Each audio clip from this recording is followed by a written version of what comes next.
So here we are, 4 minutes on the net with deck. Walking again. You must think I'm mad walking so much. I enjoy it, I must say, and it certainly makes me feel good. Get the blood rushing around your body, have a good shower afterwards, and you're ready to make music all day long. Do your business, it's the best thing you can do. So here we are. Which way shall I go today? Let's have a little look. Now we've got here, we've got the Jubilee Way and the Bridle Way. Jubilee Way was made by some lovely people in 2012, and that goes down to the Eastbourne Promenade, 3/4 of a mile. And that way, I must go up there one day, the Bridle Way, and that brings you to Cornish Farm, which is 2 miles away. I think I know that Cornish Farm. It's I pass it when I'm going up to the M23. I'll go up there one day, just for fun. So last week I started the series on doing these short type of films for YouTube or for your website. Good replies from people, interesting replies, and last week I talked about the cameras involved, the ZI-8, which I love, the ZI-10, and then they're very expensive cameras, purpose built, but they're fast fading out. Most people are going on now to DSLR, digital single lens reflex, but they're a little bit cumbersome and unwieldy for this sort of work. I certainly would not use them for this. You can put them on a tripod in this situation and they're very good, but then you have to focus them, you have to have somebody with you to make sure it's working right and all that.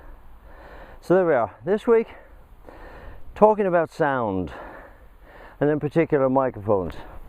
What sort of microphones to use?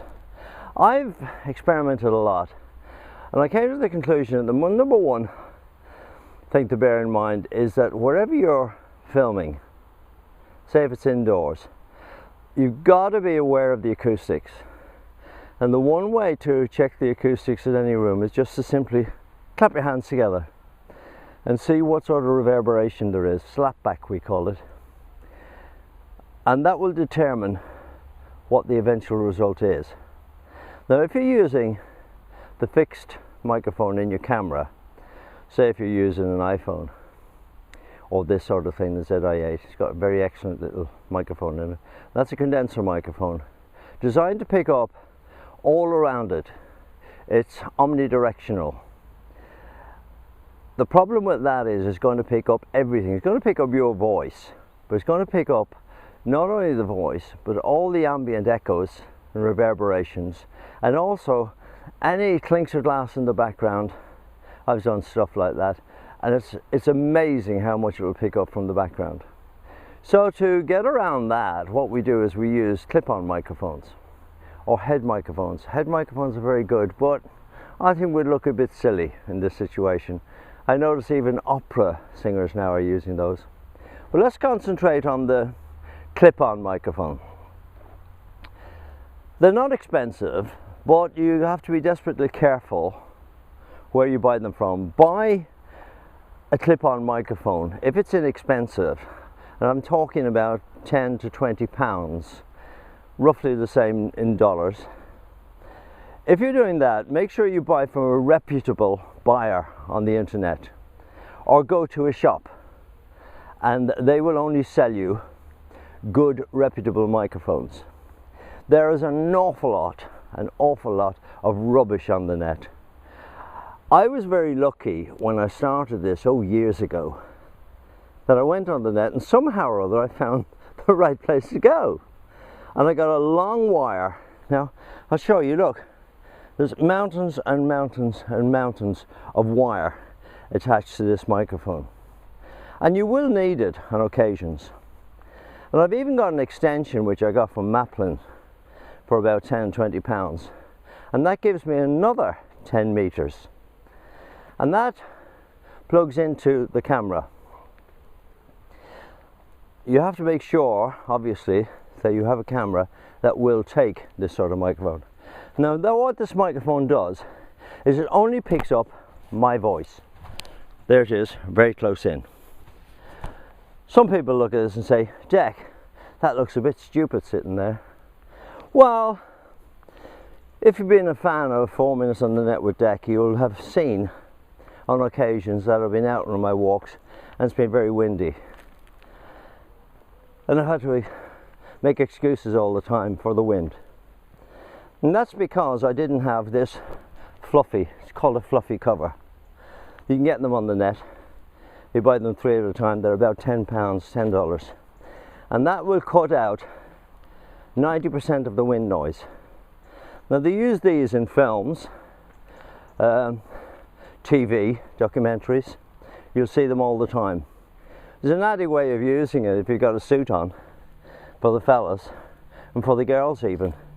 You can put it in a situation where people think it's a black flower on your lapel or in your buttonhole, and it looks brilliant. I love that idea.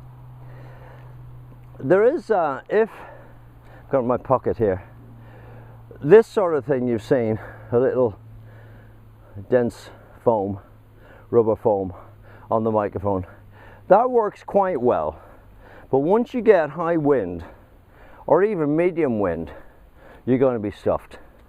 Now, as I say, this cuts out 90% of the wind. I think the one last week there was a bit of wind that I did, and you could actually hear the wind whooshing in the background, even through this. That's called a fluffy, as I say. You'll see on professional films, you've seen them on TV, you see them use a rifle, what's called a rifle mic, about half a meter long, and that would be usually inside what we call in the profession a moleskin. Now, the moleskin was probably in the old days made from moleskin. It's stuff like this, and it's in a cage, and that will cut out again 90% of the wind noise, but not very good for this sort of work. Use that in films or proper documentaries, TV stuff. So there we are. You can spend quite a lot of money on this sort of microphone. I really think, and I've done a lot of tests, I really think it's very hard to tell the difference between this one, which is a medium priced one, and a top of the range high quality condenser microphone. I did buy 2 new ones by a company called Boya, B-O-Y-A. I'll put it on the screen. I'll put a photograph of the microphones, and I tested them against this one, which is a cheapie, and there's practically no difference I can hear, let's put it that way. It's good sibilance, good bottom end. The Boya ones that I've got, just to finish off, you got to be careful that you got to get one that is specific for this sort of use. In other words, a 3-pin. The ones I got are 4-pin, but they work perfectly well in a 3-pin socket situation, like on this camera, stereo situation. The reason why you got to be careful is that there's a new system now called, I think it's Power in Play. I'll put it on the screen again, and it means that when you plug into a computer, particularly, so USB sockets, they've got power in them. And similarly, the 3-pin for most of the Boya microphones have got this power, I think it's Power in Play, something like that. And that way the power is taken from the computer, works the microphone, and then goes back in. It's like an AC, alternating circuit situation. So you got to be careful that you get the right microphone for the particular application you're using it for. So that's it, 4-pin, 3-pin. I think we've covered everything. I would say stay away from 2-pin microphones, because that of necessity will mean that it's high impedance, what's called high impedance. The quality won't be as good as this is, and also you have the situation where high impedance cables will pick up interference from anything around. You know, transformers, anything digital, anything digital is throwing out a signal, it will pick up. So you've got to be careful. So there we are. I think I've covered microphones in depth. It feels like this is a bit long this week, but there we are. Good information. So this is Deck Cluskey, out on the Eastbourne Downs, walking again, telling you about microphones. I hope you've picked up on this. Any questions you have, just put them on the blog down below. Or you can email. I'll put my email address on the screen at the moment. Okay, so join the Serious Writers Guild. Why not? Go on to makehits.com. Just click on the subscribe button. There we are. See you next week. Bye.